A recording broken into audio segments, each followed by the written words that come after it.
We've been talking about him since before you were born, and we will be talking about him still after you die. Who better?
When you turn on social media, you may find that one of your favorite celebrities have passed away.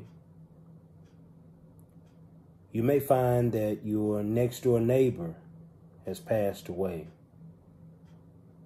You may find out that the person you once knew was gunned down at a gas station or robbed at the grocery store. There's always a major amount of bad news. It'll be that way to the end of the world. We won't be able to fix that part. Not at all. I don't care if you take every single gun off the streets. There's always a way to do evil or do something bad. There will always be a way. There's a 3-letter word. We don't like to hear it, but it's sin. Sin started in the garden, and it still exists today. That's the reason why it's so much killing, so much stealing, so much hate. Sin. That's what it is, my friends. Like I say, we may not want to hear that. It's okay. You don't have to. But at the end of the day, it still reigns true. Now, when we reach out to a young man or a young woman who is filled with hate, what do we pour into them? Do we pour more hate in their hearts? Or do we pour unconditional love into them? I believe that love will fill their hearts and minds in a way that will cause them to think differently, to do better things. See, my mindset, when I say who better than us, I'm looking at better husbands. I'm looking at better fathers, better children, a better way of life, better people, better. Now, that will never mean perfect. I don't know a perfect person except Jesus the Christ. Yes, I said it. Not afraid to say it. See, I believe that people will continue to try to change your minds, but I want you to think about this. We've been talking about him since before you were born, and we will be talking about him still after you die. Why is that? If something is fake, if something is not true, it will die. It will not continue to go on. You will not be still talking about it. Use your mind. In fact, open your mind. For God is giving you an opportunity. I would say it's an opportunity of a lifetime. Don't waste it, my friends. Those who are in the grave may wish that they could come back, but they can't. Once you cross paths with death's door, there is no coming back through. My friends, when your day comes, I want you to go proudly. I want you to go with a peace of mind. I want you to go to a safe haven, one that you don't have to worry about where you are going, because God got you. That's what I'm talking about. You know, I don't say that children are our future. I say that children are right now. Because I believe if we don't get a handle on our children right now, they won't have a future. See, when we say that they are our future, I feel that it gives us a pass. It gives us an opportunity to be lazy. It gives us an opportunity to procrastinate, be complacent, get comfortable. And this is where generations stop passing down knowledge. This is where generations stop disciplining their children. This is where the mindset comes in that, hey, I had it a rough way. I don't want my children to be that way. So we give them all of the wonderful best things in life, and they never experience hardship. So now we have a gang of children who now feel entitled, who now feel that they are above the law. No one is above the law. I know you just may be thinking about the police law. I'm speaking about God's law. Nobody is above it. Now, I don't care how old you get. I don't care how much money you may have acquired. No one will ever be above God's law. And the Bible says children are heritage. Oh man, children are valuable. And it's up to us parents to teach them the right way. I can tell you about a lot of hardships that I experienced growing up. All types of things. From being homeless to bad credit to summer school, fights, and all in between. I can tell you about some stuff, but I'm still here today to talk about it. I'm still able to tell you about the things that I went through. A lot of our children not getting the opportunity to do that. See, they don't know how to communicate. The way that we communicate today is, I'm going to snuff you out. I'm going to kill you and take you off the face of the earth. We're not giving ourselves an opportunity to make amends, to shake hands, to live to fight another day.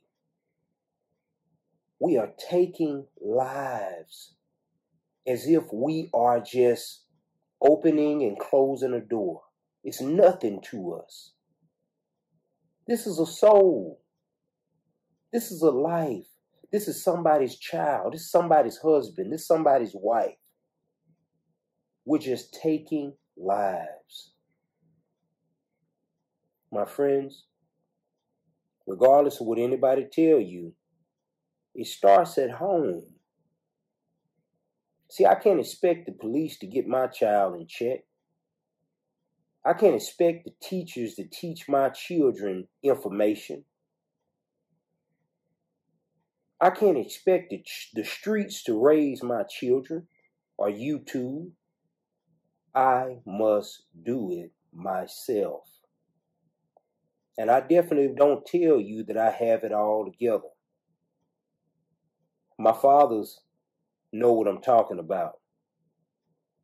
But see, the best part about this life, fatherhood or motherhood, is that you give yourself room to mess up. You give yourself room to get it wrong. But at the same time that you get it wrong, you let your children know that, hey, you striving to get it right. You let them know that mama apologizes for what she did. Hey, daddy learned from this situation. I don't want you to go through this. Or if you do go through this, know how to go through it. See, it's a different mindset. We have to change our mindset. I believe when we start doing that, we will see better days. Not just a brighter future, but a brighter day. Because children are not our future. They're right now. You know, a lot of people ask me about the start of my journey. And I can tell you I've been doing so many things throughout my life, from music to football to karate, soccer. I've done so many things, man, baseball. But I was able to meet a sweet lady by the name of Jennifer Abram. And her and I started so many things together, such as writing books, mentoring. I was preaching, she was teaching. And I want to tell you guys that when she passed away on February 28, 2020, it really, really rocked me. And every time you tune in, you may hear me say something about her in some shape or form, because she is one of the main people who helped catapult me to doing what I'm doing. I have purpose now. Ultimately, it comes from God, but He can take you in the situations that you go through, and He can use you. And so, my wife passed away a little bit after she gave birth to Lily and Landon, our twins. And I had to go through being a single father. Oh, man. I can tell you it's a lot of challenges that's involved when you lose your helpmate. So many challenges. I'm thankful that I had a mother and a father, man, that were able to lend me a hand. Without them, man, it would be hard. And I can name so many other people who were very instrumental in helping. But this particular journey is hard because people that you may think are your friends, they're not really your friends. People that you may think are going to be there, they're not going to be there. Everybody is there when the funeral first happened, when the initial shock sets in. You have so many people that post things on social media.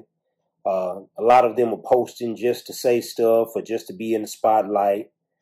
Then you have those genuine people who take the time to shoot you a DM or shoot you a text or give you a call or stop by the house.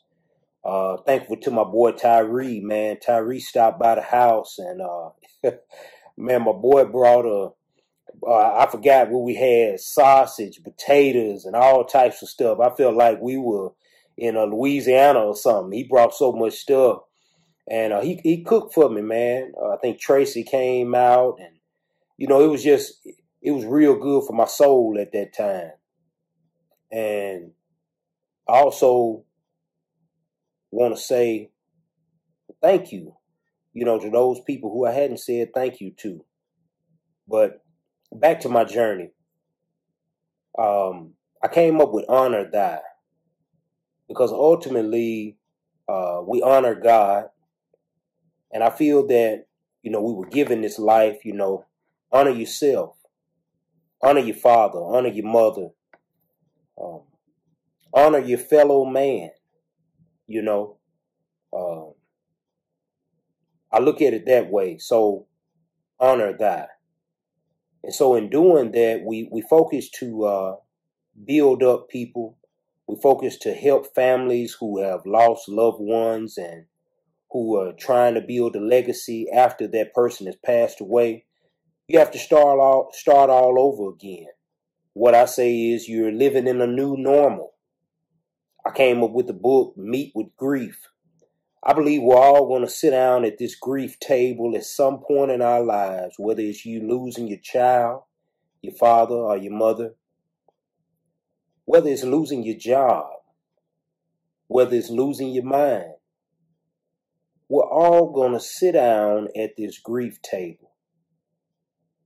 And I want you to know that it don't have to be alone. You need a support system. See, Jennifer was my support system. So imagine how I felt when my biggest supporter was gone away. Oh, man. I can't express to you how that feels.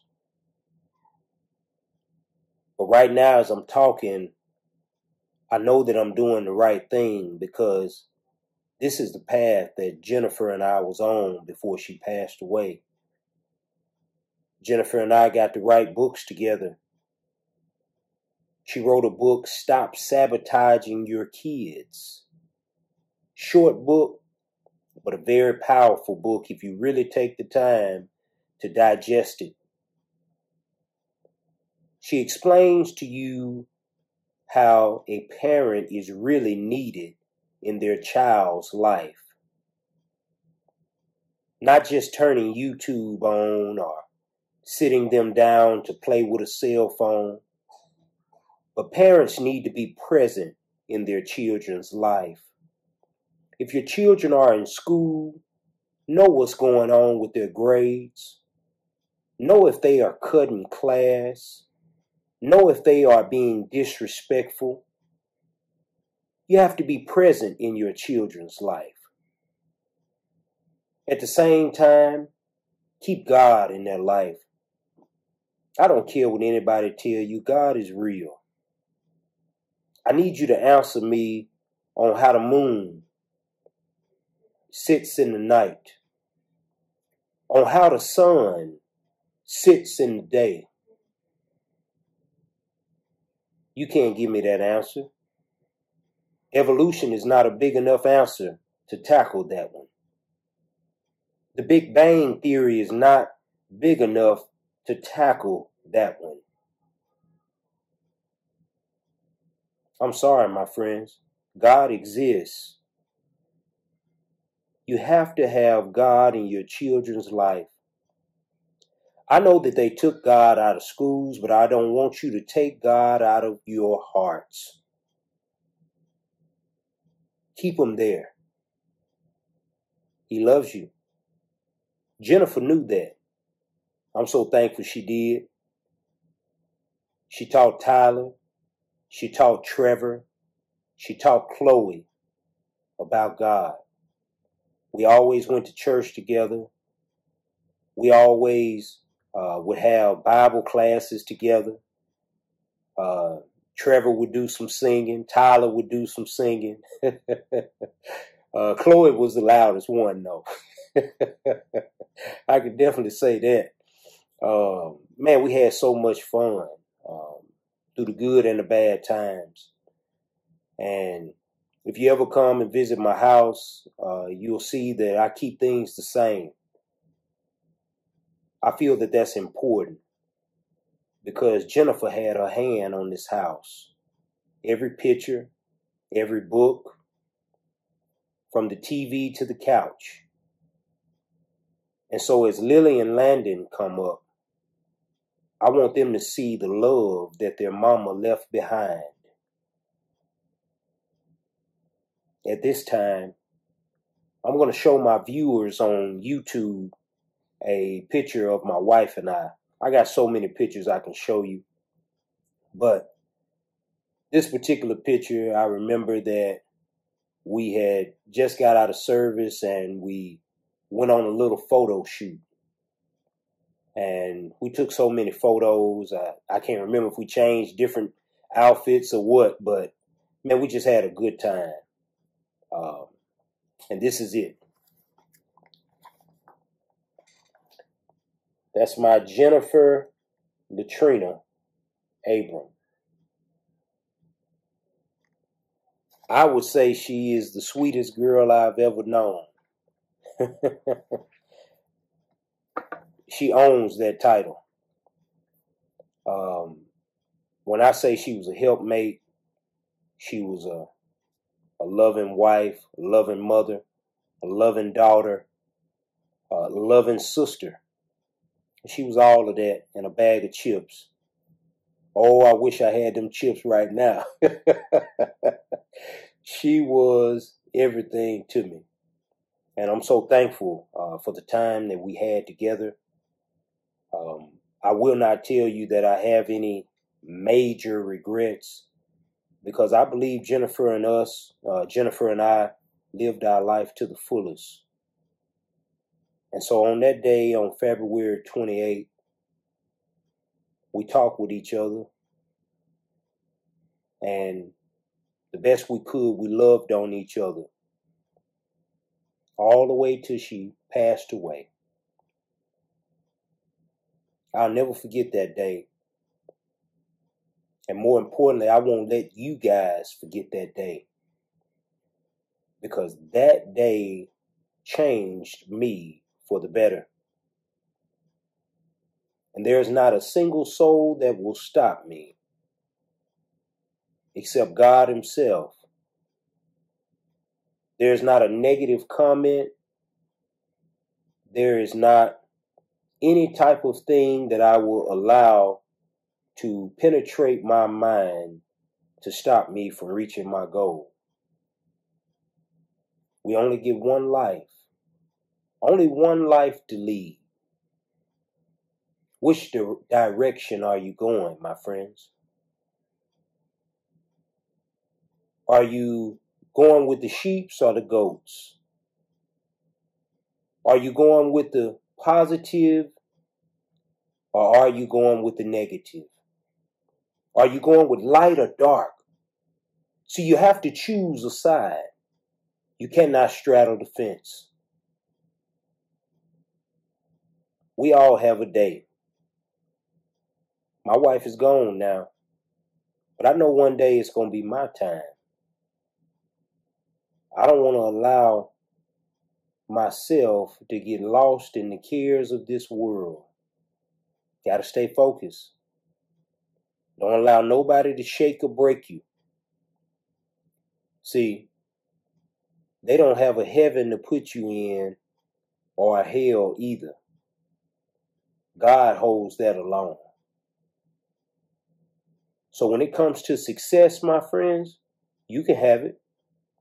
It doesn't have to look like what anybody else has. You don't have to keep up with the Joneses.